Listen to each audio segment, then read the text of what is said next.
Ring के king को खिराज अकीदत पेश करने वालों में हर रंगो मजहब की शख्सियात शामिल थी। तदफीन के बाद स्पोर्ट्स अरीना में बैनुल मज़ाहिब तकरीब हुई। खिताब करते हुए साबिक अमरीकी सदर बिल क्लिंटन ने बॉक्सर मोहम्मद अली को इंसानियत का आलमगीर सिपाही करार दिया।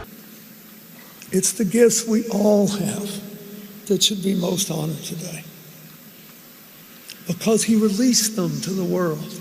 स्पोर्ट्स कास्टर हार्वर्ड कासल के नजदीक मोहम्मद अली हजारों बरस में पैदा होने वाले सितारे थे। मोहम्मद अली की बेवा लूनी ने कहा, मोहम्मद अली तमाम तबके के नौजवानों के लिए मिशले राह थे।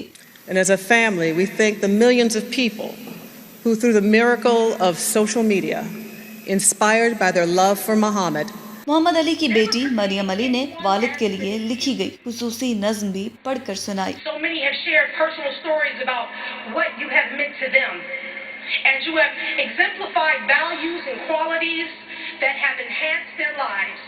मारूफ कॉमेडियन बिली क्रिस्टल ने अपने अंदाज में लेजेंडरी बॉक्सर मोहम्मद अली को खिराज अकीदत पेश किया और उनकी नकल उतारी।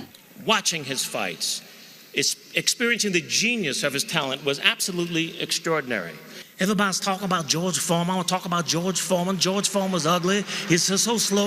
George was slow. I come out, voop, voop, voop. And then I rope-a-dope George, and I'm still fast at 33 years of age. I'm so fast I can turn up the lights, be in my bed before the room gets dark. मुकर्रीन का कहना था कि मोहम्मद अली की अजमत की निशानदेही ये भी है कि उन्हें बिला तफरीक रंग मजहब मुल्क व मिल्लत सब अपना चैंपियन तस्लीम करते हैं।